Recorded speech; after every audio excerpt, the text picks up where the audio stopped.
Akşamınız hayırlı. Sapar ağa, iyileşler, hoş geldiniz. Salam Kemine. İyileşler. Salam. Buyur Kemine. Hova Sapar ağa, siz bilen ağır gurrunları etmänimize iki hepde oldu. Hmm. Sizin bilen bugün bir üýt köşük gurrun edeli. Men bir nämäni düşünjämi aýdaýyn. Sonra däl. Soňra şu düşünjämi nähili o sonra görnüşinde pikir görnüşinde nähili görseňiz şoňa görä o bir gurrun edeli. Yine Türkmenistanda konstitusiyon guruluşu yok dedik. Şonuň üçin bugün ne jogapkärsiz soltanat diýip nemetdik-de. Bir zat bar. Konstitusiyon guruluşy ýok. Ýöne onuň derine bir zatlar bar. O bir zatlaryň hem gurrun näýem bize 3 ýyllap izgiderle görýän adamlar düşünýändir we näme üçin jogapkärsiz o soltanat diýenimiziň hem manysyna da o düşünendir. Indi şeýle bir zat bar da, konstitusiyon guruluşy ýok bolsa döwlet ýok diýmekdir. Modern nemede şeýle düşünjede. Doğru. Döwlet ýok diýmekdir. Indi biz konstitusiyon guruluşy ýoklugy üçin bir näçe nämäni mejlisde de gurrun etdik-de, ýani konstitusiýanyň bolup bilmejegini aýtdyk. Bolsa da işlemeýär ýa-da ters halkyň garşysyna bir zatlar bolýar. O bar edip görkezip ters iş etmek o ýanky ýoklugundan hem elbetde bu. Ondan soň konstitusiýa, kanun, hukuk ýoklugy üçin tutsahanaların bolmaly däldigine deginip geçdik de mejlisde. O kararyny aldyk, tutsahanalar boşaltylmaly diýip. Indi şular bilen birlikde konstitusiyon guruluşy ýoklugy üçin Berdimuhammedow hem ýa-da onuň oglumy diýelinde ikisi bir-birine garşdy bular. Kimiň nemes kimde belliler. Şeýle ýagdaýa geldi Türkmenistan. Indi bularam şu taýda bir prezident sypatynda bolma mümkinçiligi ýok da. Konstitusiyon guruluşy ýoklugy üçin. Indi bu umumy agyr taraplarda biz bunu birazrak ýeňil tarapyna getireli. Konstitusiyon guruluşy ýoklugy üçin Türkmenistanda bir muallimçilik etme haky barmy? Hukugy barmy? Muallim hökmünde. Ýa-da bir doktor, o doktor bolma hukugy barmy? Konstitusiyon guruluşy ýok ýerinde. Ondan soň ýene kim var? Hukuk goraýjylar. Konstitusiyon guruluşy ýok ýerinde meheme diýip bir guramanyň ýa-da polisiýa diýip bir edaranyň bolma sebäbi näme? Indi bir üýtgeşik gelýän bolup biler, Sapar men şu taýda 2-3 minut ýene uzatjak muny. Rahat. O Yani Kemine. Kaça az wagt berdiňçe şonça da. Boşal bolun. Sonra maýdy. Gurlabet. onda men o şey deyin, onu 3-4 minuta uzataýyn. Indi konstitusiyon guruluşy ýok bolan üçin şular bolmaly däl diýdim-de. Bir üýtgeşik geler kulağa bir wada. Indi bir adam doktor bolsa ýa-da muallim bolsa, bir ýalňyş iş eden wagty munyň jezasyny kim bermeli? Ýa-da bir gaýe, ýol gözekçilik nämäniň işleýäni öz pagonyny goparyp biriniň üstüne töhmet atan wagty bu şonuň eden ýalňyşyny kim izarlap kim jezasyny bermeli we jezasy berilmedi. Şonuň ady näme? Baba Murat bir zat oň bir azrak izni izarladyk, oň kakasam ýol gözekçilikde işläpdir-de. Şo taýdan nämedidir. Şol pul berip soň çykypdyr da, bir ay, bir ýarym ay diýilende. Şol wakadan soň bilýäňiz, pagon gopardy, maskara bar boldy. Soň şo taýdan basylman çykypdyr. Ýa jezasyny çekmedi bu adam. Ýa-da doktorlar bir giden hassany öldürýärler. Ýalňyş ýolňyş nämäni edip Türkmenistanda.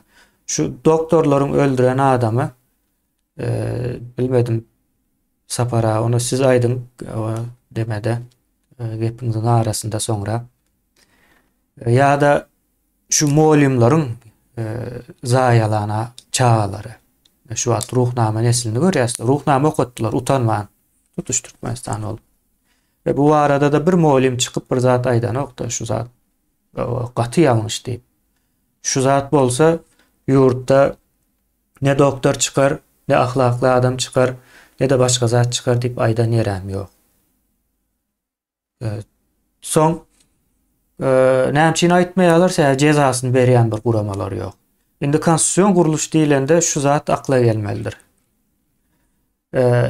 Birincisi ýurtda güýçleriň aýrylygy, kazyet, kanun çykarjylyk, ýerine ýetirjilik diýip iň ýöneki nemede bilinýän bir zatda ýa bir näçe yüz ýyldan bäri şu zatyň dogrudygyny aýdyp we şu zady edil şu şekilde ýerine ýetirip ösüp beren ýurtlar bar da.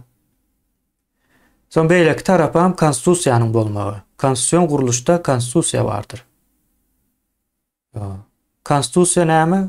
Konstitusiýa halky goraýar. Kimden goraýar? Ýene ýanky edaralardan goraýandyr aslında.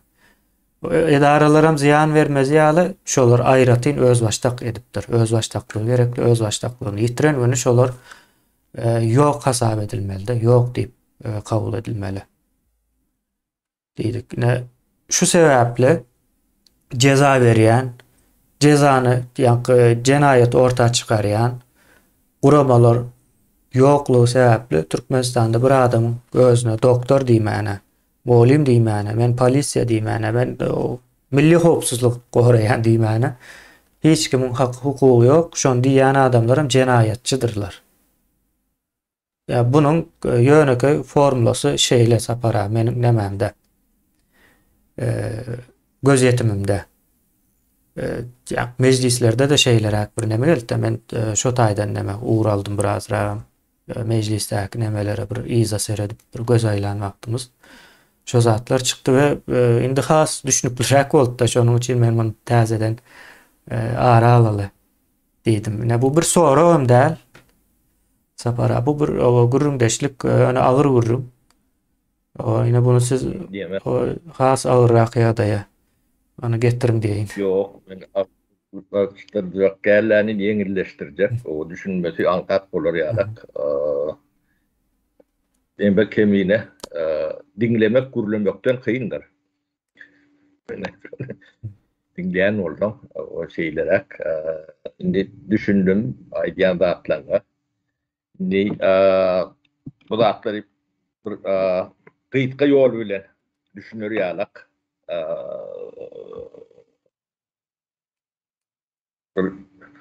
Sözlem vuracak kolayın. Başardım mı vura. Bu dağıtları başarma da kıyın kemine.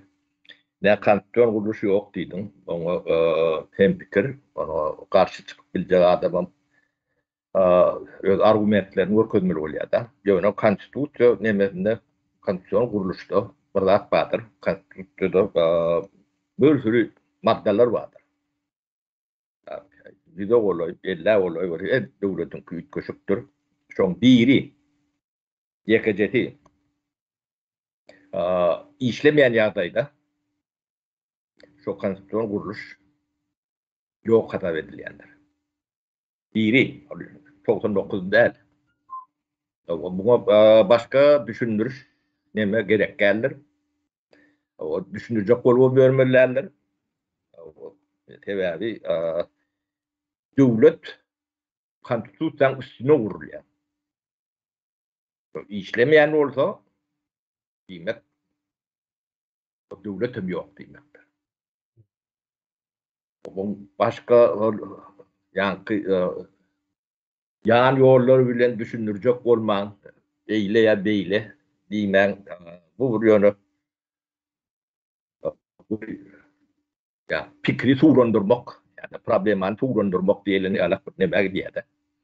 O açacaktır onun konstitusiyon özüne de ýazylandy bu zatlar hem beçedi. O konstitusiýondan ýokarda guruluşam bolmalydyr. Ýokdur. Ondan öyle kanunum yoktur. Sebebi ana yasa değil ya da ne? Yine kanun, esas kanun deyilip yöne yaraydılar nokta. Ne onun çotayda deyin ben şeylere bir iyileşlere bir giriş yapayım diyeyim. Konstitüsyon var arada. O konstitüsyon Türkmenistan'da hiç nemesem punktum işlen yok. İşlemesi mümkün değil. Ne konstitüsyon kuruluşu yok dedik. Onun yerine bir kuruluş olmalı.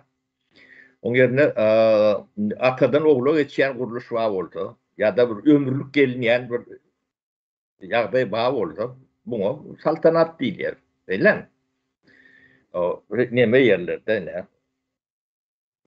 Sultanlık bağ yerinde. Yönü bizde adı koyulmadık saltanatta. Yapıyor Arap devletlerine saltanatın bir özüne uğra kaadat kanuni anayasası şoňa bende statlar vardır. Bizde hemem jogapkärçiligi vardır. Sultanyň halkynyň oňunda da, ýurdunyň oňunda da, dünýäni ýeke zorada da jogapkärçiligi vardır. O bizde ne Türkmen demesinde variantında kagızda saltanat ýok, ýöne saltanat bar. Şoň üçin bu sultanlarymyzyň hiç zada jogap beren zady ýok da. Hiç zada jogap beren. Ýurdun tozmagyna da jogap beren ok, ykdysadyýatyna da jogap beren oklar, howpsuzlygyna da jogap beren oklar.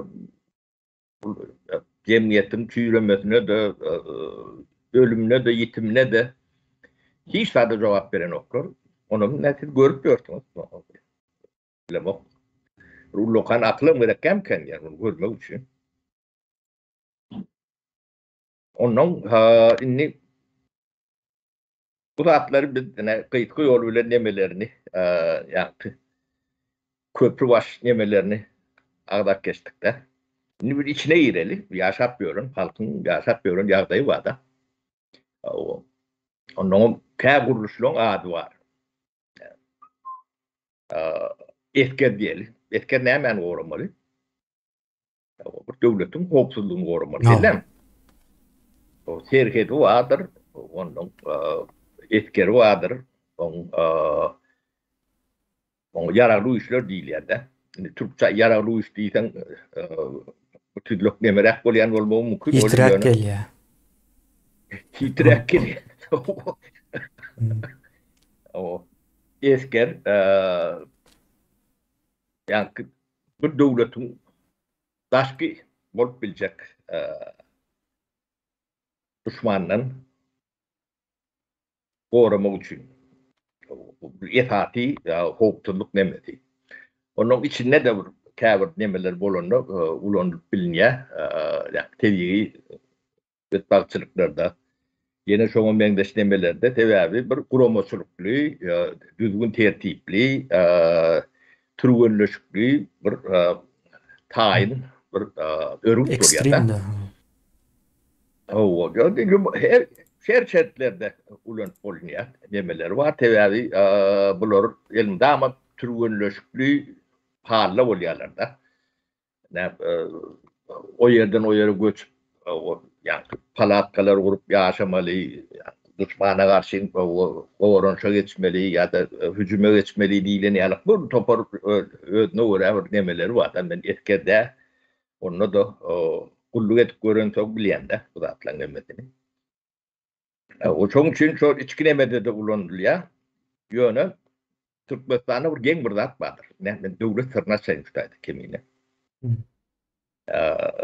Bizim yararlı işlemimizin o cemizhani 40 000 tüwregini diýip demedilýär. Onuň resmi demäni hiç ýerde beren oklar. Bu da bir soňra alamaty ýöne şondan kändeligi belli. O ellerinde de yara ýok. Alt tüpügüm ýok da ellerinde. Yara nämesin olarda diýdi bir näme. Urak. O hakikaten ýok. Olar bir ikinciden bulun yani üstüne yüklenýän iş ya da borç mal bakmak, köçe tüpürmek yani rütbeli yani yıldızlı etker yol başçılarının kapısında öýünde hizmet etmek ve şoňa meňzeş yani ýeke etkerin ustawyny däl ahlaga tugmaýan işler bilen meşgulda. Bir etkerini ýuzgara etjek bolsaň edilýän işlerde. Oň üstüne olar ağaç, hor, yalaňaç, o ketel, o içinde de ideologik nemeleri var. Gapma garşylyklar, o sen daşuwdul, sen mardy, sen çatyrda, sen marruh, ýene de biziň ýoň eşitmedik nemelerimiz peýda bolupdyr da. Ondan şol atlaň nämedigini terjimeçi ulanyp kantul onu öwrendim. Sizden soň Türkmenistan gatykän ýetkede. O son bir küçüliğin içinde. İnni ol tergediğinde daşkı düşmanının şeyleri görülüyor. Yani Türkmenistan'ın içinde en önemli yeri geldik. Elinize kalanmalı, nemeğinize alın. İçeri işler ministrliği deyip bir neme vardır. Bu funksiyonu neyme? Bu funksiyonu içindeki düzgün tertibi berca etmek şeyler. Ustavlar oyuncu şeyler yaptır.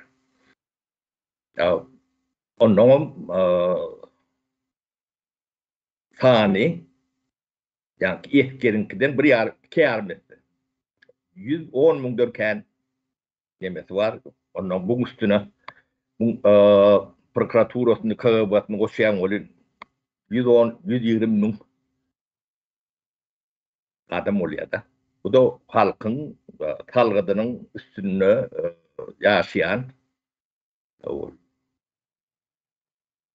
salgıdın hesabını yaşayan bir kitle katlak diyelim. O ne birinci soru. Sen yurdun oryan 40 bin eline av tüpün yok. Eline oyuncak ağaç tüpün var diyorlardı. Yani yurdun içini yani düzgün tertibini oryan nemen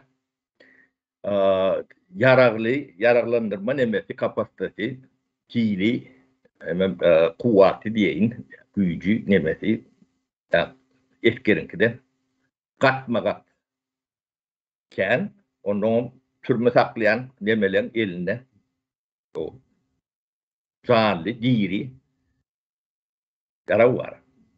O avtomatından tut sniper gibi toplatına çel. O giyici uğurlayan nemetinden çel. Indi yemeğe gireli o bunu çekilişme yemetine soru cevabına sen taşında düşman kendin içinde düşman kendin soru kemine taşın nakıdan hem yarar taraftanım sağın taraftanım ferişte taraftanım hem yani halkın yönündeki yemeti ağrım yiyin köçeti pürpürün milite vurun nersiniz? Oyun vakit görün milite vurun nersiniz? Eskerlere ettirýärler o zatları. Yani oyun baktırıp görün milite vurursunuz. Kapısında 3-4 tane çopun saklayanlar. O da yetkerden hem olup bilir, başka da tafavuk yok. Köçetini tüpürdüp görün milite vurursunuz. Kapısında hizmetkar saklap görün. O da etkerden hem olup bilir, beylekden hem olup bilir. Bu zatları bir deneştirip görün de. Milise ne hem şunu gerek? Milise yani halkın bir bölümünü türmeye alıp çoğları saklamak hem cemiyeti korkulma için gerek. Neden yani konstitusyona geliyse türme olması mümkünlüğü yok. Onun sebebini kemine başına itti. Kanun olmadık yerde cinayet oluyor neler? O kanun olması için kanunun üst kanunu. Yani konstitusyon işlemeliler. Şol işlemeyen orada aşağıda konstitusyon kanunları işleyebilyenlerdir. Mümkün neler? Bu aksiyomadır. bunu çekelestirmeye, nemetmeye hiç mayram tanımalılar bu şeyle bolmalıdır. Devletin tütündür. İnni kanun yok. Yani kanun korucu var diyorlar. Türmeler adamdır ne oluyor? Onu saklayanam tek taşını dahi gelecek düşmanının saklayan güçten ken. Bunu aklımı alıp bilen mi kemine? Bu hem için edilir. Ne? Devletin sarışı. Çünkü hem için edilenlerini çözüp bilseniz Sapara devletin sırrı diýäňiz o çyndan hem şeylemken diýerler. yok sarı ne şunu ne hem için edilýär. Bu ne hem için şeyle onun içinde yaşap görür. Onlar için ya olma mümkün onu yöne sırdır. Severini bilen. Ben näme näme diýäni Saparanyň aýdyp bereýin. Bu göze görünüp duran zat şu syr ýalak bolup durdy ýa-da. Şonuň üçin aýdýan Sapara bunu. Yok bu yalan olsa bir çıkıp yalan diýmeli. Onu diýýänem ýok. Onu diýänem ýok. Sebebi diýäniň ýoklugy bu sultanatda hiç kim hiç wagty jogap berenok. Ýöne eden dadı edip. Yani ruhsat berilen adamlar eden dadı edip bilýärler-de.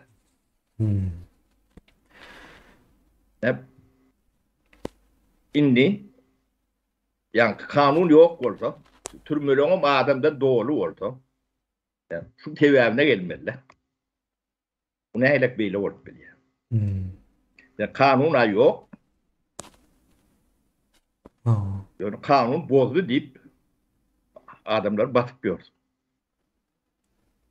Diyip hem yankı formal yemeleri ulanyan konstitüsyon badi kanun badi o kanun badi ulananda o kanun bu cemiyetin 180 gradus karşısını işleyen.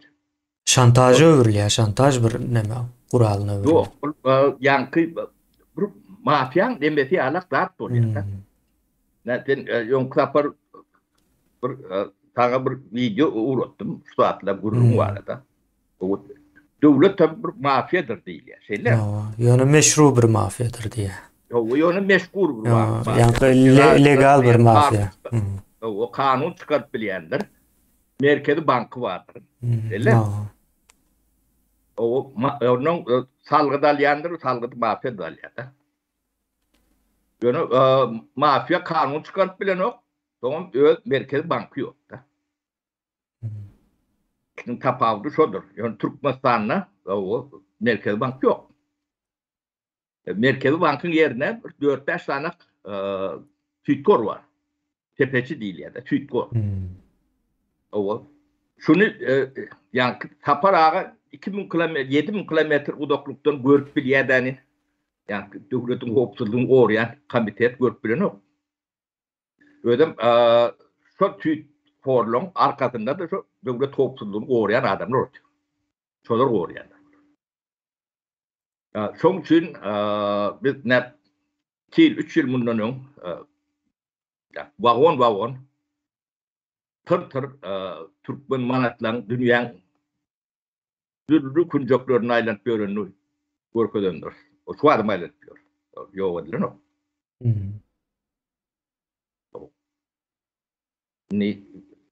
Onu Merkez Bank edýär. Tepeçiler gizli adam der. Onu yani satmayanam yok. Yani Türkmen manadyny o devletin içinde on çöpülüm yok. Tebine. Taşına çıkılan pul yani.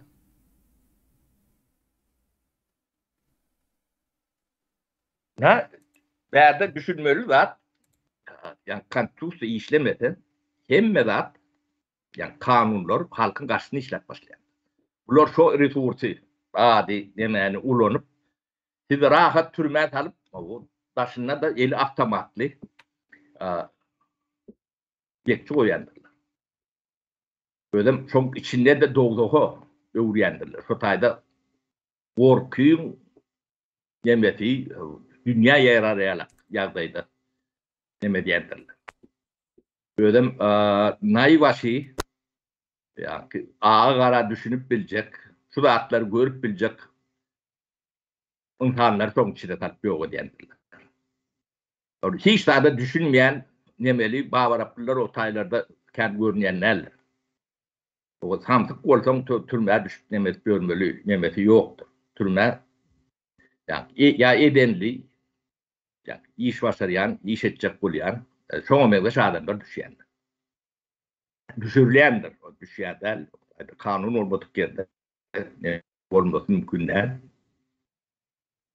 Men görýän demelim, o kemine şeylerek inni bir türmäli demekde. Bunun üstünde kän gurlanmalydyr. Türmelerde bir adam garmalylar. Ödem bu düýün edilmeli zatdyr. Ne türmede ýatanyň hosarlary nemeleri vardır. Karnışları, nemeleri, ne size değişirler. Türkmenistanyň türmesiniň bolmagy hukukyň taşynaky zatdyr. Şunu bir aşansızmalılar. Türkmenistan'la türme edecek olsanız ilk öyle konstitusiyanızı dikel dersiniz, adaletinizi dikel dersiniz, onu işte dersiniz. Sonra ondan tek türmeyen mor, cezalarında şu uğrunu mor, milisiyen polisiyen beylekin mor bilir. Yok şunu eden yok mu? Türmeyen içine sizi salarlar. Yani düzgün şudur. Dünyanın hem yerindedir şudur. Bu adaletin dikelmesi değil yani.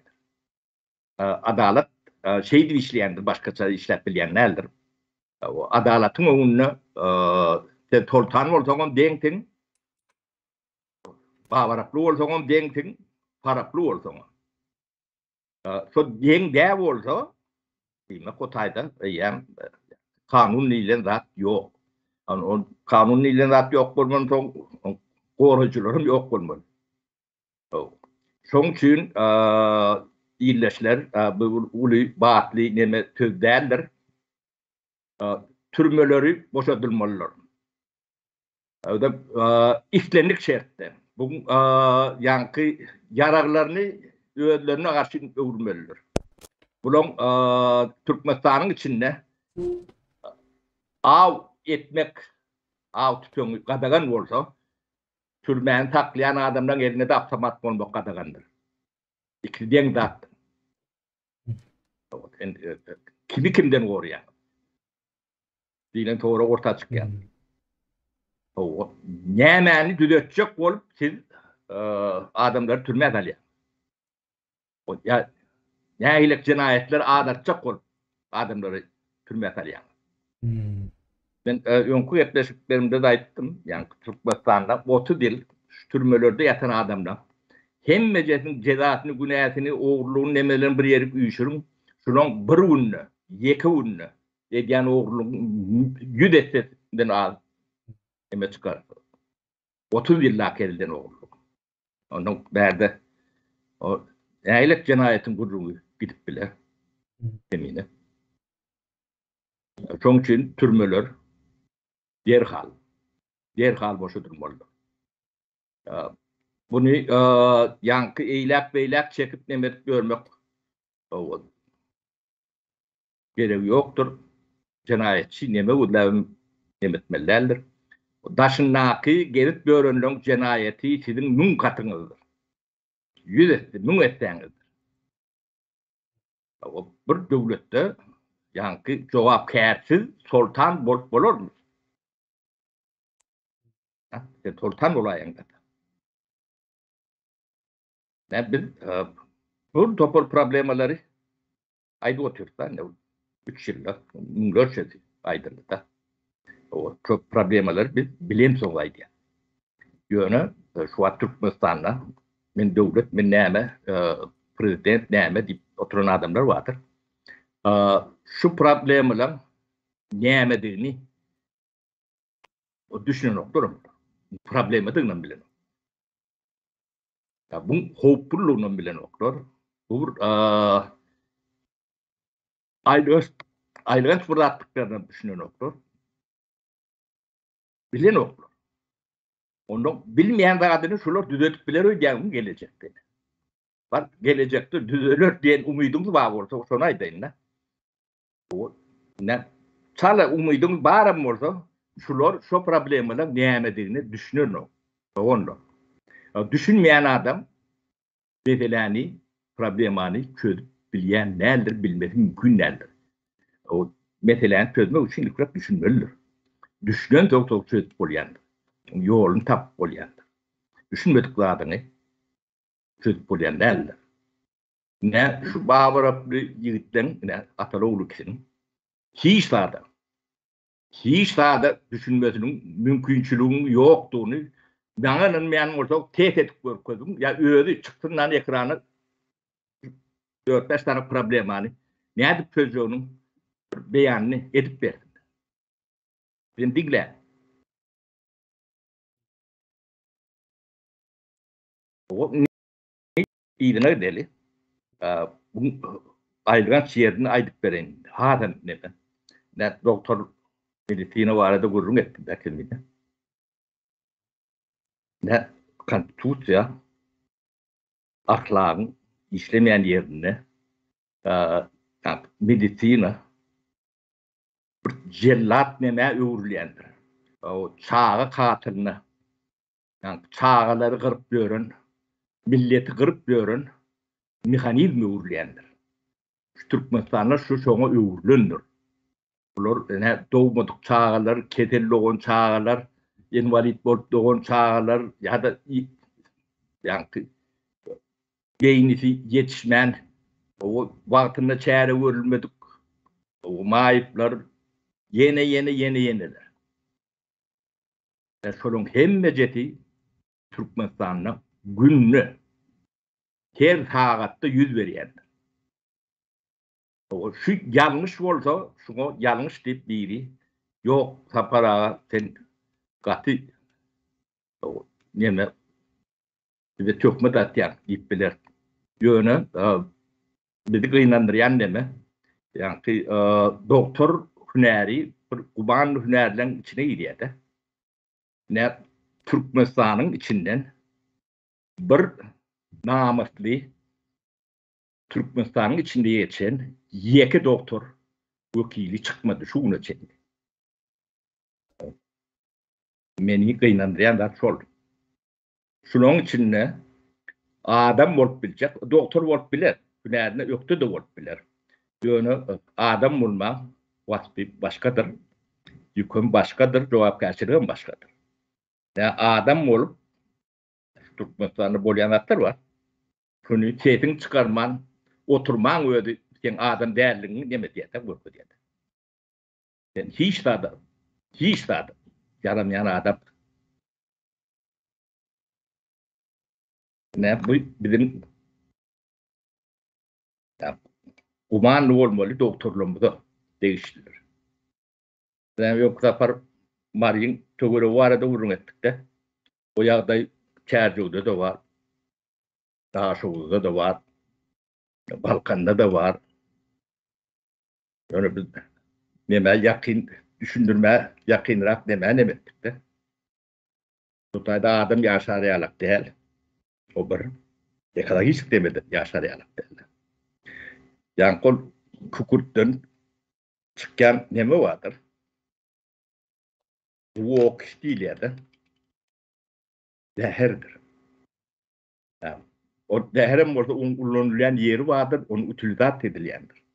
Şotaý bizim Türkmenistanyň tebigi gal ýagdaýynda bizim galymyz kukurtly. Aratlýarlar çok duok çykýar. O ilki şonu çözmän, onu gal çykarmak kadagyndyr. No, sulfat diýem geçe. Pul gerekmi, halk gerek. Pul gerekmi, halk gerekmi diýilen deme orta çykýandyr. Pul gerek bolsa halkyň cehennem edersin. O pulum sen almayan bolsaň näme? Benim şon neme edip durdum pulum Türkmenistana gelen onda diýmek bunyň eýeleri hem başga ýerler bolmaly. O zeheri diýen Türkmeniň boýundan. Sen näle tortan bolýan sen öz Yani gayetlerini kezelledip Mehmet Börün Sultan görmedik. Olur ya sultanım yok. Sultanım cevapkärçiligi wadi wadiýany çömdüm. Hmm. Onda bu sultanam däldi. Yok. Hmm. Prezident ädäl ýöne sultanlygy bir ýakşyryl diýipdik sapara onam. Yok. Ya cevapkärçi çopanam bolup bilen o. Dogry. Kemine. Hmm. Cevapkärçi çopan bolsaň balyň gyrlar. Aa. Möjogalar ingulmanly. Ya da hor komşu bolar. Hmm. Bular da ýok.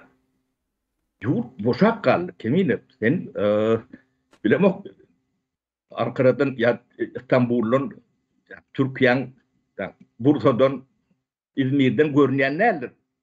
Olun katı o görünüyor. Demirat olan sondur da. Boşak katan yatan etrafları öğrenmek istedim. Hakiki boş etraflar var. O karı ortadan başka rahat yok. Aa. Ne giden yemreliler var. Ya, tire. Kotayda ne karı kurtulur kalktı yemreliler için.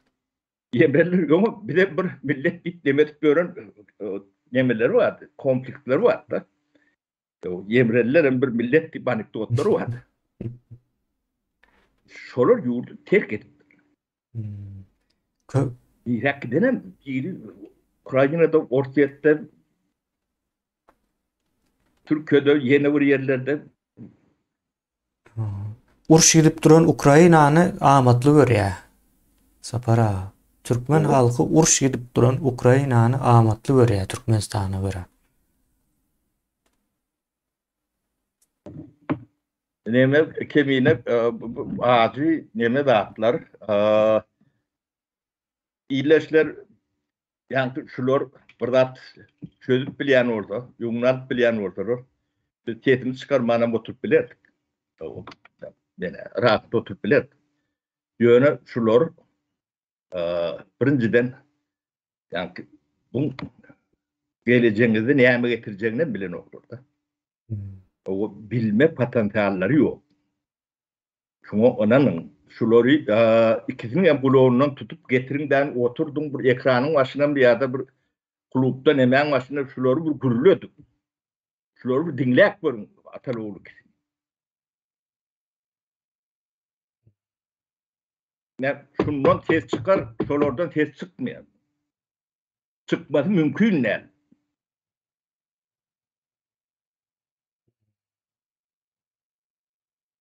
O problemler de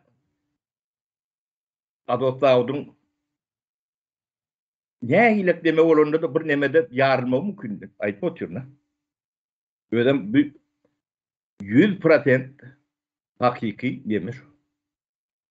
Sapara siz o eýdi diýýäňiz soň şol Gres şäherçesiniň imamy cuma namazynda howamyz arassa hiç keselçilik ýok, asuda ýurdumuz bar diýip şondan 2 gün soň bolýar-da. Hawa şo zawodyň partlamajagyna güä geçipdir şeýdip. Döwlet hacı diýdiler imamyň adyna. Döwlet hacı imam. Devletin hacı imamı. Ady döwlet, sıpaty hacı, käri imamlyk. O bir demeňiz haja alan bolsa bu bir hiç bir dakika nitilýän neme däldir. O hacı bilen bile hacysy bilen bile uçurotay. Olam şu aňyrda cennet garaşýar diýip şoňa neme diýen bolmaly. Mümkün cennete ne hacı bilen bile giderler. Yani kemine gıynançlı bir ne özel bir milletimiz vardı. Bu milletin şeyle ayırdılar. Taşından da katkıyla ya kemine. Bunu yiretinden başlatan o eline gelip duran sadiğinden başlayan yokuru kucağına çendi. cehalet yetiştirip köçe sürüyorlar da. Cahil yetiştirip köçe sürüyorlar. Cahiller ne ellerinde kâr, ne hüner, ne de başka bir ahlak, odur zatlardan nam nişan yok. Onu üyeleri alak da ne ehli babaraplar uydurlar da. Ne mektep yani 8. 9. 10. klaslarda sağalan yani demelerinde ne belediyenin TikTok'ta da kâta kavak geliyor. Bulun var nemeti onun uldurakların şundalar. O üniversitedekilerim şeyle, onun üniversitede bu torun muallimlerim şeyle kendi. O yakın muallimlerde yankı ben devlet hoptuluğum oryanlık görünlüğüm şundalar sol. Bulun var gururunu karnını doyurmak, keyfini nemetmek, tamam bu cinsat demeleri var.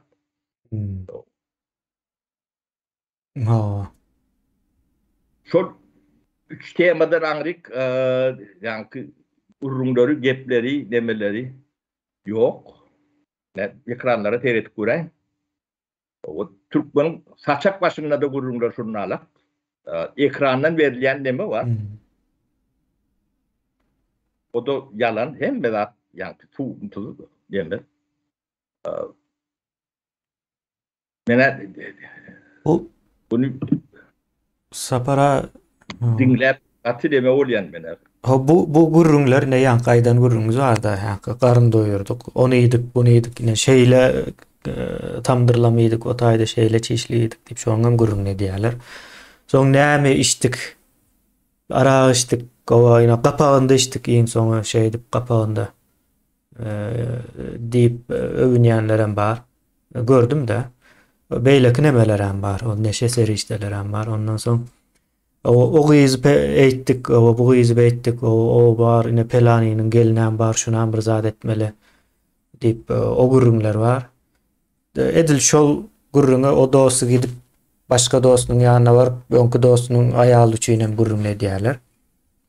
Başga saçakda onuň aýalynyň gurrun edýär. Ol başga saçakda onuň aýalynyň gurrun edýär. Şeýle bir durmuş bar. Indi bunu hemem egzediýän sapara 8.000 10.000 ýyl mundan ýaşaýan insanlaryň durmuşda galma nemeleri var da, şertleri var. Garnyny doýurmagy, saglygynyň ýerinde bolmagy, ondan soň jinsi gatnaşyklar da köpelmek ýani. Şu 3 neme var da bularyň kapşoňa meňzeşräk ýakynrak bir ýagdaýda biz gaty köne milletliğimize galyp durysmykan diýen mene. Niýeme kebine ben hep şolum hemmejetin altynda ahlaksyzlyk bar da. Ahlaksyzlyk ýereden geldi. Ahlaksyzlyk nemesem yani yalan. Bilen. O ilk nemesi yalan. Hamir mayeti yalan olmalı. Yani bu da aklar bizim dinimiz bilen geldi. Kebine. Bawa. Onun yalan demek samimiyetsizlik demek de. Türkmen ekranından yani resmi nemelerinden ya da resmin demiyetten ekranlarından samimiyetsiz nemeler çıkıyorlar. Ben yeke samimi bir natural doğal bir nemeni Türkmen nemetinden segmentinden dinlek görmek yani şu 4 yıl ilerlek gelende. Yolum yoktu. Nem yok. Samimiyet yok yerde. Anısına imkan yoktur. Bunu şöyle düşünün yoktur da. Samimiyetsiz imkan nerede? Hayvanın hiç üç küçükler yoktur. Yani kemiğinden kanan demeleri var ya. Karnın doyurma, cinsel nemeyen demetme. Yani şoňa meňzeş 3-4 saatyň nemetinden başga zaty bilmeýän canlar. Bular samimi däl zady adamlar samimi ýa.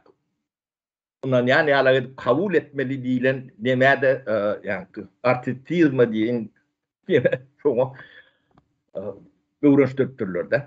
Ol yalan sözlerini yalan diňdiýän adam reakta da görkezip bilen okda. O taý ölüpdir, ýa öçüpdir. Bolmasa Ýewropada kemine men töwerümde etrafymda ýa gatnaşýan, işleşýän tridamda biri yalan gürleýän bolsa o töweregi bolmandy ýüzüni bir alaryp peredýärdi. Sorondan bir ýyllap adamlaryň öňüne çykyp bilen okutdy. O zat diýmekdi. Şimdi 7-24 30 ýyllap yalan emedip dur. Da samimiyetsizliğin nemeti simbol. Türkmenistan o samimiyetin ne emediğine Türkmeni sonku 3-4 ýylla uruşdyryp başlykda ne emediğini bilen o. Bu yalan neme think gidipdir de. Bu o din bilen gelýär sapara neme bolsa men birazrak nemani aýdyp berende şu.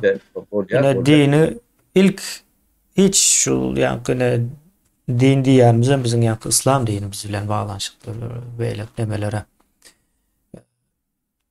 O değişli yerimiz yok o en azından. Şeýle bir zat bardy. İlk islama giriljek wagtda aýdylýan söz bardyr sapara. O siz o bilmedim onu indi. Men sebäpli ýadyňyzdan çykaran bolup bilersiňiz ýa-ni ýatlaty. O dinin emani o kemine ahuny tapdy. O şol nemani hem alsak 3 aýal hakyny hem alsak sapara dinsiz galýa soň. Hiç adaletlik yoktuğunu Rotayda dinde diňeş ýani sapara dinde şo saklap durda 3 näme işe 4 mi näme tol 4. Indi ne İslam'a girmek için aýdylýan söz o şahadet sözü. Indi şahadet näme diýmek? Şahadet o gözüm bilen gördüm ýa-da öz gulagym bilen eşitdim diýmek-de. Şu iki näme şahadet demesine gelýär. Yani şahiyatlık demek aslında. Biz şahiyat sözümüz aslında şahadettir. O şahadat namı diýendirler. Şahadat getiren kemine. Ayne hazır aýdyp berje ona. Ne eşhedü demek o men şahiyatlyk edýän diýe. O eşhedü ella ýokdur o ýa-ni ilah ýokdur illallah diýe Allahdan başga. Ýene de şo neme edip o Muhammed şonuň peýgamberdir diýär-de. Indi şeýle bir zat bar. Men Allah'ny o gördüm diýär-de. Muhammedin hem şonuň peýgamberdigini gördüm diýär. Terjimesi şol. Soň o men bunu soradym da bu meseleni. Nädip beýle bolýar? O gördüm, näme üçin bu taýda gördüm manysyny ulanypdyr ýoksam iman sözem barda. Misal üçin amentu diýip aýdylmasy gerekli-de. Ýani o eşhedü diýilen sözüň ýerine amentu diýilen söz ulanmaly. O ulanýan ýerem bar, käbir ýerlerde geçýär ulan, geçmeýär. Yani esasy nemede o ulanmany. Ýok diýär ol ýani edil gören ýalak manyda diýär-de. Yani men aýdýan bolýar gören ýalak manyda diýen bir söz bar-da. Öňüne k harpy getirsen gören ýaly manyny berýär-de. Misal üçin eşhedü diýsen gören ýaly manyny berýär-de. Onda näme üçin öňüne k harpy goýýaňok diýip sorýar. Sapara. Bu ine yalan şo taýda bir adamy dine girişinden başlaýar yalan İslamyň nemesinde. Soň ondan soňky yalanlary Allah'ın özü saklasın diýeler sapara. Ondan demeder belli. Yemek kemine men bir yani Allah inanman ýören adamım der bolun ýöne bu Allah'ın Muhammed'digine inanmak. Günden kabat kelen o hiç adam. Ya bir zat tebigatda bir zat badyry demedýän ýöne yani İsa bilen Musa bilen ýa-da Muhammed bilen işin ýokdugy. O baňa kän gelýärler, gapym kakýarlar. O ýerde de var şolorýalak ýa missionerler diýeň. Dine neme diýerler-de. Meni ırjak bolýarlar. Plan dine diýip o dinlerim kän bolar. Kemine. Onun yok bölünýdim men. Bölünýi ýokardaky bilen primoy kontaktym bar. araçı size şeytan araçı gerek gelip o Hmm. o bir Hmm. Hava bu şeylere sapara son 19. asırdan bir misal vereyim. Hıyvadan Kaufman var, o general yok mu? Kaufman Kaufman O ortada yani basıp alma en köp o nämäni eden cellat cellat, o cellat Kaufman. cellatlarımızın biri Kaufman yine de varmış 4 tane. O Hıyvada bir sany molla bilen nämetdir. Yani Hıyvanyň basıp alyşy diýip bir kitap bardyr. Misal üçin Zayıvanya şol yani ýokary Buhara hanlyklarynyň nemesinde geçýärdi. Şo taýda Hıyvada bir san molla bilen tanışýar, ýaş ýigit. Soň Kur'any ýatdan okaýan eken. Hafyz eken-de. Soň mah diýipdir, okaýa, soň bu gyzyklanypdyr bunu. Hakykatdanam näme zatlar aýdýar diýip. Soň çağırypdyr, ýanyna sorapdyr da. Näme diýdiň, näme aýtdyň, baňa bir terjime edip ber. Men arapça düşünemok diýär-de. Soň molla hayran kalypdyr. Soň men bilemok diýipdir manysyny. Soň o taýda şo Kaufmanyň aýdan sözü var. Bütün ýaşlygyny diýär şuňa beripdir diýär.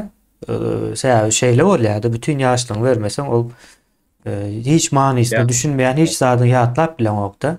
Manysyny düşünmeýän zadyň ýatlamak o nesse kyndyr. Manysyny düşünseň bir gezekde galýandyr o. Şey dip diýär, bütün ömrüni beripdir samsyjak diýip.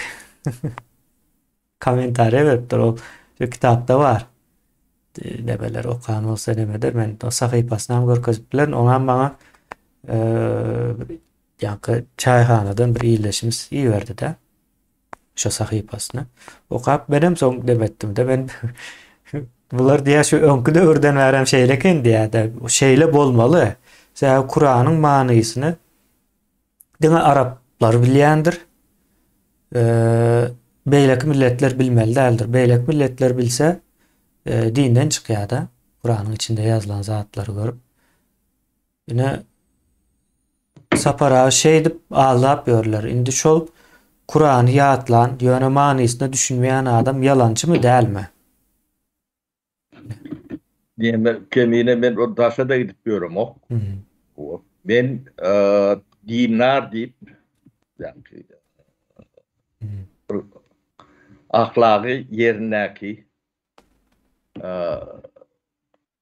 adama sataşyp görmek 70 ýaşadym. 71 de kemine. Ben kän duýdym da. O kän yerlerim gezdim, kän adamlar bilenem oturuşdum, turuşdum. Baya yani bir gelen yerime kän toladan kuşumum kän. Olun ödem fiinçi, fiindiýän her ýeriň emetini fiindiýän. Ben şuloň içinde. Dine düşünmeýän demelerinde cahilliginden inanıp ýören adam bar da. O nämedigine bilen okuluyor, şu Allah diýip nemetip ýören o fanatik nemeler var. Olar o taýda düşünje adam ýok ýöne inandyrypdyr, şeýle dowupdyr, dowundan bäri nemetip ýören. Olaň günäsine giremek, olar her türlü bolup bilýär. Ýöne şu dini wagt edip ýören nemeler köpüsi. Men bilýänme tüjaret. Nawa söwda. Maňa sataşan. Söwda. Aňa tüjaret ýatyr. Şu garry o da saglam bir saglykly tüjaret bolsa oňa da zat diýjekkä o da däl. Şu garryja aýallardan başgasy inananok sapara. Ben şonu aýdaýyn size. O garryja aýallar bolar. Şolardan başga Görgülleri de çağa kan inandyrylypdyr, şol şeýle diýip, şoň bilen ýaşap ömrüne turan adamlar kän olaň nemetine gürähne de girip biljekkäl, nemetine de bolun ýöne. Şu wat din nemet ýören demeler men özümde tüjaret ödüm şarlatan köpler şarlatan ödüm katı ahlaklı demeleri kän. Aa. O bu atları bir kıra koyuyor kemine ne Türkmenistan'ın problemlerine geçeli. Hmm. Garipliği bir yana o garipliğin problemlerin paglığın o demeden bir yana. Yani şu da atların hem becehinin aşağında daşki nemeler oğurluk var deyip düşünecek bu yerlerde. O yani bendim hümme de o malay oğurluğuna bağlılar sizin garipliğiniz. O beylek ministrlerine oğurluklarına yani emeliklerine ya da oğurlayan bağ olsa onun oğurluğuna bağlılar. O bir milletin, bir devletin garip olmasına dine ahlak yetersizliği, ahlaksızlık sebeptir. Başka da sebep bulunur, başka da adam sebepli yani adam çözüp biliyor. Öğreniyor, düşünüyor, çözüyor. Ahlaksızlık var yerine hiç tadı edip buluyor. Nedir? O da yani samimiyet bilen diye de yalan bilen. No.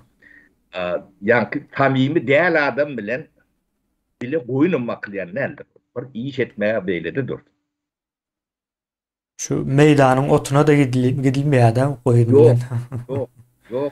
yok. Yine de orta parıyor. Hmm. Bunu devlet yönetiyor. Yalan bile. Bu hacı bu Her hep mesela. Türkmen 4 dil biliyor kemine. İnanmazsın. Aha. Türkmen dilini biliyor. Yalan dilini biliyor. 200 dilini biliyor. Hmm. Yılan dilini biliyor diyen yalan. Yani öğünde zehir püskürüyor da yani. Kuruluşunda da. Aa. 4. Öyüne gelen vakti çağaların ayağına. Doğru. Türkmen dilini biliyor. Yalan dilini biliyor. O 200 dil. O da bir dil. O yılanam o yani millet bilen bunun gürleşlerini, dağıtlarını vurguyorsam temine. Birinciden dil bitiptir. O Türkmen dili. Dil men ne yetmeliler? Men 30 yıllar Türkmen dilini gürleşen yerim yok. Yani men hem şulardan ganimet temine anlanmazdım. Ben 30 yıllar Türkmen dilini gürleşem yok. Hakikaten. Ve gürleşen hem de yani kalmrada ayalap salam selik o da vuruyor. Ya sonunda çekiyor. O da ayda yıllar tütenler.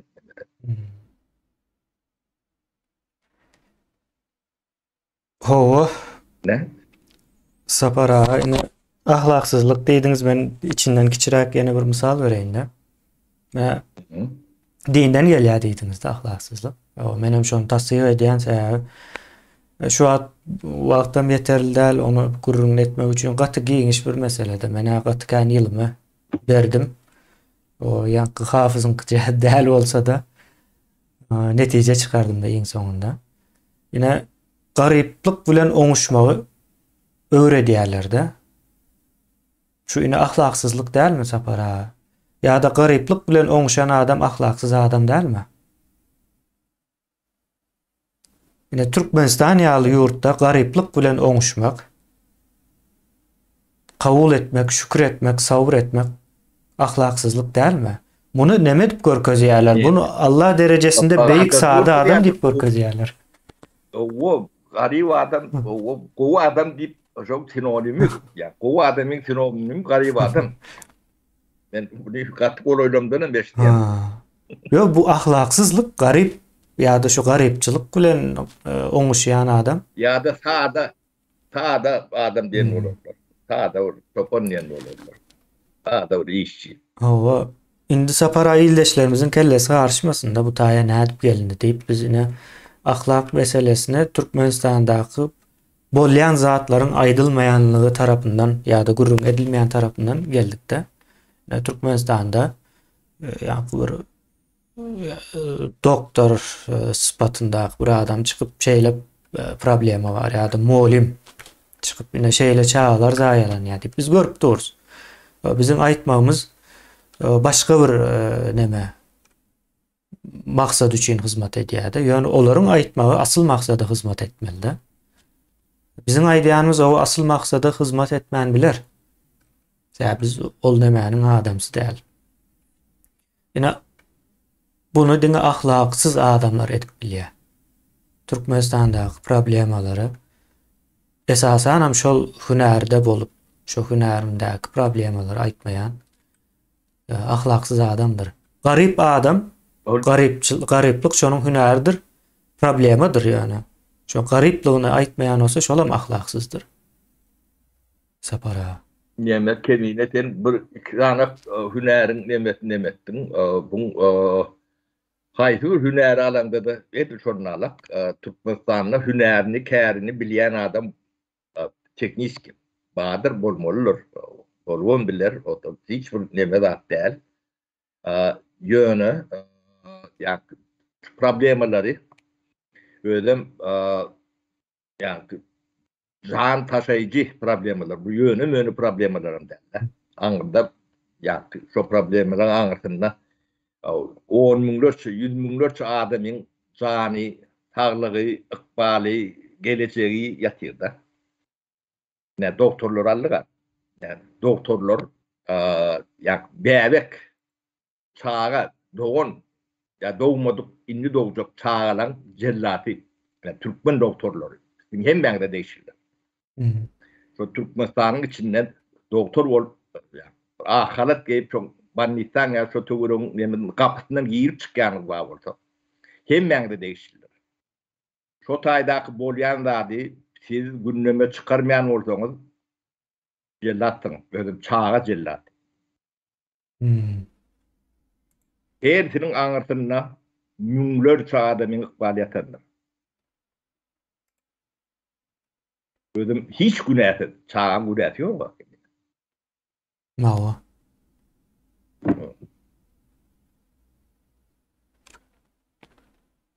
Özüm görünüp dur hem zaten. Ene bu da ne edip bolýa kemine? Ene yani medisina başına bir jahili goýoňda Gurban oldu geldi. Başta. Ben şu unitat orsip bilmeyen tanaman aydam o. Ben Urwan Ullun kän Göktepeli hem kän Babaraply hem kän Düzmöýünlü hem kän Aşgabatlydyr. Şolok hemmesi oşoňda da terediň bir gapdanda minirňde agyr gelir. Şolary düýüpden tanan toňay diýen. Tohum tiýji bilen ýedi arkasyny tanıyan bular. Näme çykjagyny sendi, näme edip biljeğini sendi bilýän adam. Biz goýun wagt gören adama biz malyň näýlik mallygynyň ruzusyny görende bir ýedi arka nemetini aýdyp bilýän adamlar. Bolmasa Türkmenistan diýilen ýurt, döwlet, bu millet bu derece ýetme mümkinçiligi ýok. Düşman alanda da beýle bolmagy hak ýok.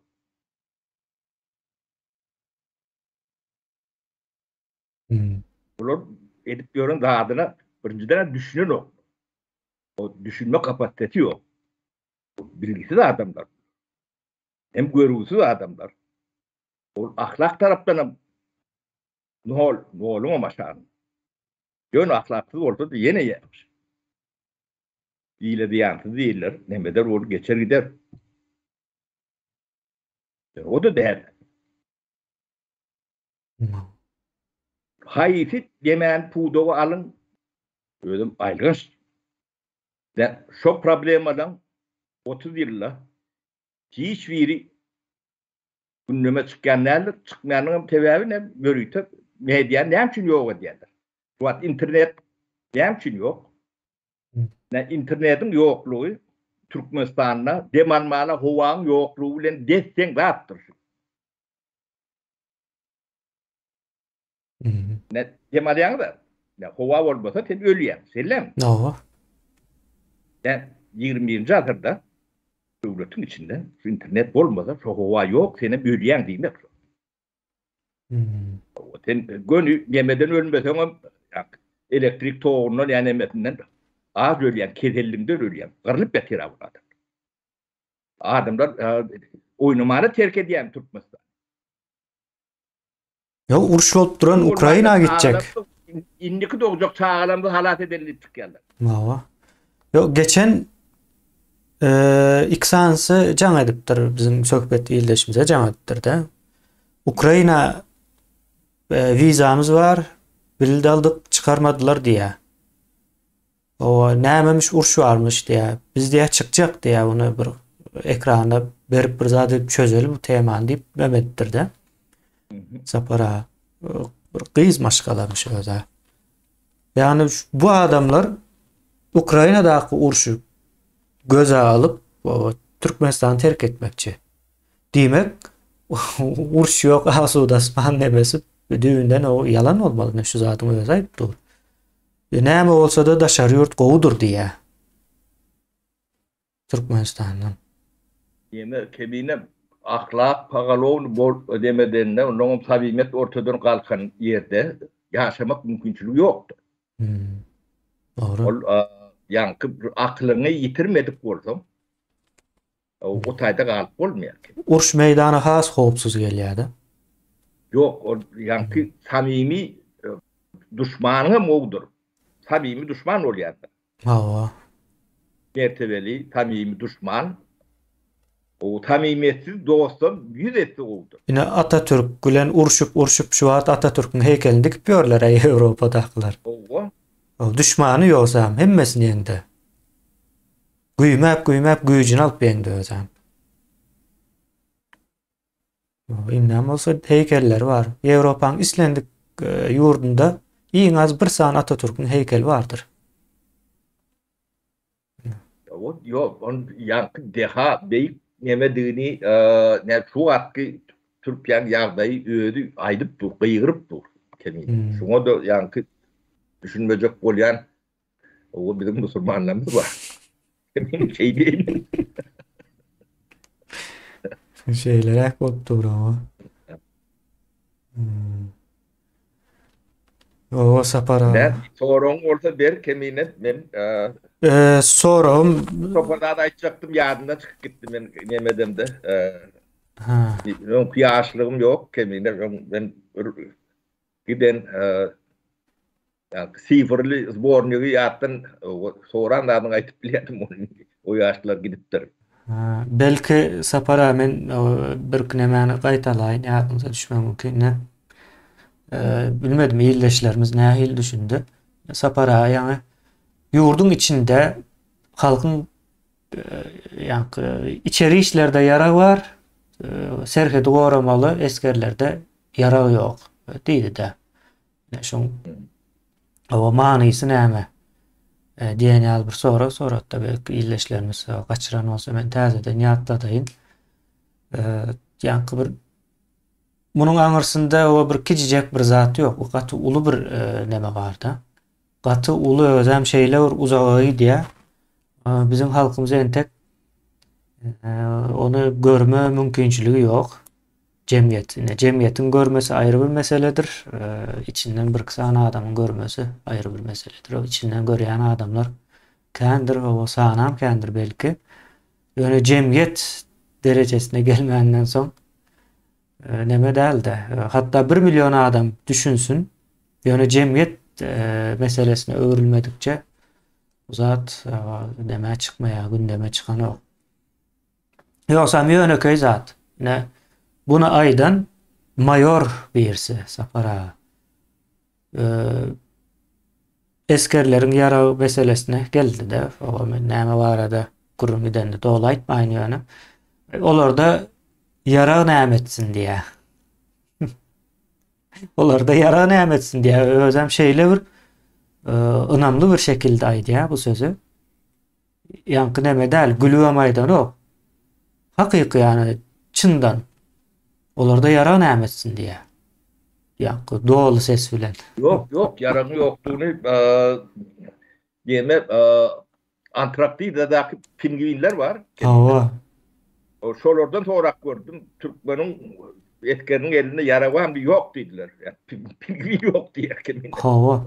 Son yine Serhet Yakada yaşayan Oğuzstanlı Türkmenlerimiz var da şu çörek pişirip diye alıp barýar serhetdäki şeýle bir hor diýe zordan hereket edýän eskerler bar diýe o taýda. Biz diýe şonu eýdip beýdip diýe gaçak ýollar bilen şolara ýa çörek ýene näme o gawun garpyz tomus aýlarynda şonu ýetirýäs diýe. Olaram diýe şol garaşýa diýe uzakdan gelberse kemiğine koruyan adamlar bunları çörek berýärler. Hova. Şu serhetden geçirmeli däl adamlar bulara seredip sağlygyny ýene nämesini umumyň şu garny dok bolsa sağlygy ýerinde bolýar-da. Çok gaty nefsimiz ağrýar diýe. Bu ya ahlak diýenler şu zatlar. Anlıp şu diýe bar berýäs diýe bilýärler diýe şu gönü hereketlerinden ýanky neme ýaly ol nahar yiyecek hayvanlar bolýandyr. Nahar ömüne goýuljak ýalana. Şeýle ýanky o edwaýda nokta men aýdýan zatlaryny şeýdip näme terjime edýände gözüňize canlandyrmagyňyz üçin. Şeýle uzakdan diýe begençler belli bolýar diýe-de bar bersek bilýärler diýe hepdäniň belli günlerinde olara berip gaýdýas diýe-de. Soň diýe şonu diýe bizden bir zat alıp ýerini görse o taýda o taýagy ýämişler diýe şeýle zatlar şonuň üçin şu alan wagtda hem gorkýa hem beýeni bolýarmyşlar-da şu zatlara. Hem gorku bar diýe hem beýenýärler diýe. Serhetdäki bolýan zat bu. Bularyň elinde yaram ýok, hiç adam ýok. Ýurdun içine girýän türmelerde yara bar. Halkyň garşysyna. Emine bu haýty bir nemesini ýemetjek. Bizim ne özel yerimiz var, özüm yerimiz de gaty kende. O biz Türkmenistanyň territoriýasynyň diňe bir 10-11%-ni ullanýar şu wagt. Ähli ýaşaýan, ekýän, dikýän yerimiz 10% yeter yetmez. Yani son yer açan orada 1%, yarım %'dir. Ne? Ödem gaty uly değerli yer in adına 100 milyar da yani şu o yani 10%'di. Şu 100 milyardan geçer. Şoň üstünde 500 milyon dolarlyk paket gelir. O 100 milyarlık demenen sanyny çykarýarlar da. Toprağa. O toprağı 100 milyar bilen 500 milyon onu o da kazanç derler. O da diýen görüyor. Yani bunu edip bilecek diye yani cehaletin yani ahlaksız nemeti. O yerki bilinçli cehaletin der. Katı ahlaksız olmalı. Yani şoň üçin bu vatan yani vatan demetinin funksiyonunu yitirip barýar da. O taý bir ýöne bir yani todap ýatan bir yani tarla arta diýen ýalak mene. Şoň üçin terk edýärler adamlar. Ödem hiç nemeti yani çağlarından geçip çıkanlara mada kemine. Ondan Şey diýerler. Ay o taýy boljakkan şunyň arasynda diýip şey diýem bolmaly. Bilemok nähilek motiv bolar beýle itip bilýärni. 15-10 ýyllap çağlarny ölmän ýaşap öler. O duýgular ýok da şonuň üçin barya duygu ýok, soň ýene çykyp şo gaýtjak bolýar da ýene çağlar taşlar. taşlar. Ýygyna gaýtmajagym bolup can atışýarlar. Kowalaşyp yaragly nemeli. Ýygyna watanda dönmejek bolup. Aladalar. Ýoksam o taýda çağlar bar, aýaly bar, öý gurupdyr. Watany bar. Watan bar. O şoňa ne Türkiýede kowalap tutup şey yani eline ıncırdak şey bakacak oraya. Yaka Türkiye'de de Avrupa'da da başlattırlar. O Avrupa'da da başladı. Vatana şu asuda asmanlı vatanında yani Daşarıyor devletlerin o polisleri tutup o atlı yararlı samolyoda minip iyidin uğrat bulara ayak diýerler. Bunlar kaç bildiler neme diýerler. Sen Asuud Asman'ın aşağında içiniz ya da. Ne diye ben son 30 yılda yetiren yerleri Hakyky dälhana Sapara ben. Amrada sözü ullakan dälhana diýär-de. yo ol çok gerhanan hakkımı üçün yankı biritilen eline ya türmeler eli yararlı adamlar taklıyor. O daşındaki düşman, daşında Talibanlar vardı. Yani kâte korkut deme diyorlar da. O Talibanlardan koruyan teröristçilerin elinde tüpün ok değeri yok. Dem türmendeki taklayanlar her bu işkada 4-5 tane avtomat var. Adından.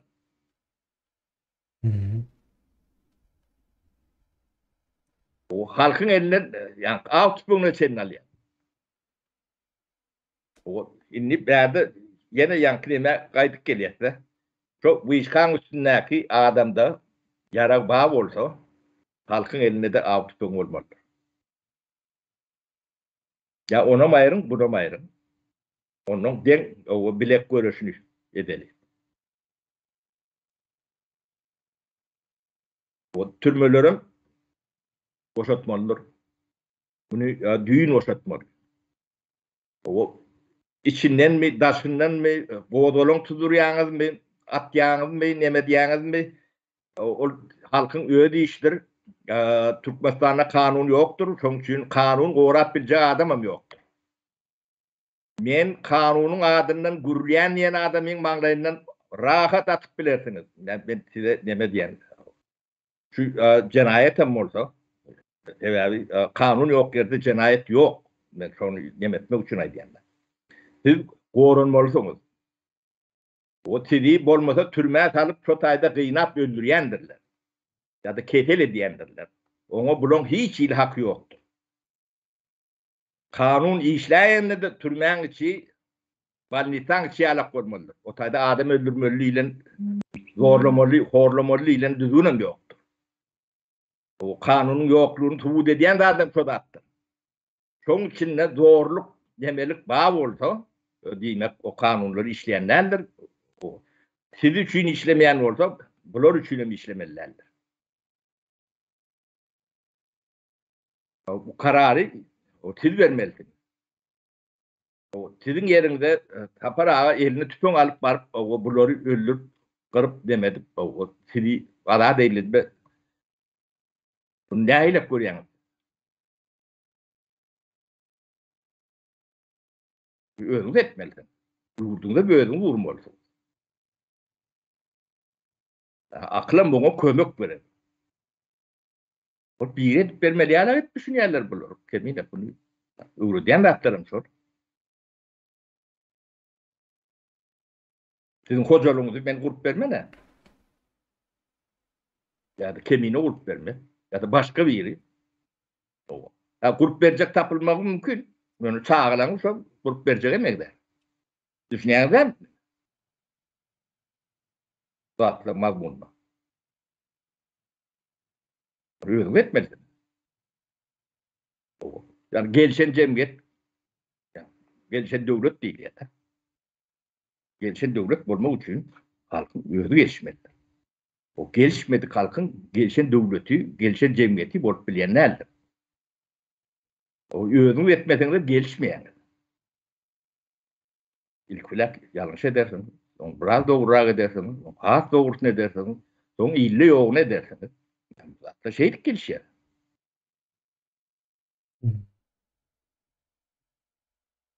Bana deyip bilecek nemelem şu kemine beni kendi yadatma. Bolya Sapara Sana vereyim ne mi diyesin gelen orada ben bu dinleyici. Yo men aslında diyeceklerime o dedim. Sapara şol näme bir ünüs çekeyin dedim de yani nähil akıldaşıdığına son yurt Türkmenistan dinge halkın karşısına döwlet edilendir. Şu Türkmenistan döwleti diýen wagtyňyz halkyň garşysyna döredilen bir gurama aklına gelmeli adamlaryň. Ha, yemek kemiğine bir gep asar diye ne alak bir nemen açtın. Ne daşından Çin'den buna karşı duran olup ya da taraftar olan olup ya da neutral adam olan olup şu Türkmenistan'ın nemesini bir legitim görünüş vermek nemesinde ki adamlar vardır, katlaklar vardır, kurumalar vardır, o zatlara birinciden biz baka vermeliler. Bu zatlar Türkmenistan'ın umumi yani Türkmen'in karşısına edilen harekettir. Bu çoğunluk bu zatların hem beceri bir cinayettir. Türkmenistan'da legitim devlet yoktur. Legitim devlet yani hükümetin yoktur. Bu zatları siz karşı duran o prezident, o resmi nebe diyen nemeleri biz kan okuyatsa o şolara bir duyduruş yani neme vereli kendine bir adam yanlış olan bilir diyen yalak bir neme tanali yanlış ban o Türkmenistan'da resmi hükümet yoktur. Şunu resmiliğini kabul eden kuruluşlar, devletler Türkmen halkı için gati yani günah iş diyenler. O bizim geleceğimiz yani belki de düşmançılıklı yiyen bile işe övülenler. Türkmenistan'la ya köp yıldan beri resmiyet yoktur. Ne on adam ne sultan cevapkarlılık bir sultanat bu mafyadır. Demeydim. O yeraltı dünyanın nimettir. Siz şunu resmi deyip kabul eden olsanız bizden bir size o siz şey ettiniz deyip bu nimetini faturasını görkezmeli var. Bek karşılık alacaktı. Şu aydan dedim kemiğine ben her sözümden oturdum. Sapara yine şeyle yine ayıp verdiniz yani Türkmen halkının karşısına işleyen bir kuramadır Türkmenistan kıynansak da bunu biz baştan düzeltip başlamakçı ve şoňa göre de hareket edip iş etip gelýärse buna da o köp adam düşünen okda indi düşünüp başladı. Hem içindekiler hem dışındakiler indi düşünüp başladı. Şeylerak bir ýagdaý sapara jemläli biz bunu sebäbi soňky wagtlar her gün ekrana bir zatlar goýýar, bu raportlayanlar var, olar kynçylyk çekýärmişler. Sen şolary işläp başladın indi. Olara da birazrak duýgudaşlyk bildirip başladym. İşläp başlamam entek. Agyr düşmesin de olaram ýa-ni raport yazmam aňsady işdäl, çykyşy diňläp bu taýdan bir analiz edip Rahmet kodup bozmakçı değil. Hawa şeyle ýa-ni soňky nebeleriň hem köpsi bir saatyň üstünde de çykyşlaryň. Gaty kynçylyk çekýärler. Demek kemiğine bizim demediyen demelerimiz problemli meselelerin üstünde yani boş vurduğun edemiz o. O da bu neme zat. Bu problemleri siz o başka yerlerden eşitip bilmeýäňiz, bilemok näme üçindigini, oň sebäplerini siz araşdyrın. O ýöne şu problemler hemme bar problemler yok bolsa çıkıp bu problemler yok. Siz ýalan sözleýäňiz diýmeli de o biz hem ekran verer, hem wagt berer, hem diňläp. Demeti yoktur. Şuňa karşı argumentiniz bağ bolsa, ýöne ýalan propaganda däl, argumentleriniz bağ bolsa, o muallimler de değişli, doktorlar da değişli, militesine değişli, howpsuzlyk nemelerine de değişli, o etkerine de değişli, bu Berdi Muhammedowna da değişli, on kiçine de değişli, ähli bawaraplara değişli. Ben aýdýan da atlym bar. Ben size hakiki ýa-ni gökdepeli bolup aýdýanda. Türkmenistanly. Men Türkmenistanla plan yerli giýmemetligi şinemem ýok men hemme yerli. O ýöne men ýemrellige men köp ýemrellerden ýemrelilim. Şonnalara Hmm. memem bar, o tejribem bar diýin. Şoň üçin bu zatlara dikkat edin. Bu rejim ütgömelidir. İstle gaan bilen, istle parahat ýol bilen, istle başga ýol bilen bu rejim gloriýalyk düzgün ýaşap bilýän näler bir halky ýok eder. O buňa göz ýumsaňor, buňa göz ýummada halkyň ýok bolmasyny göz ýumýarlar desseň zatdyk. Hmm. Bunu näýilek düşünýän bolsaňyz, şey düşünüp bilersiňiz. O bunu bilgili, görgüli, diýetli adam aýdýar. Hmm. Ne bollum kemine mene. Bolýa Sapara, sağ olun. İlleşler. Size de sağ olun. Sağ olun, sağlıklı görüşelim. Görüşýänçäk.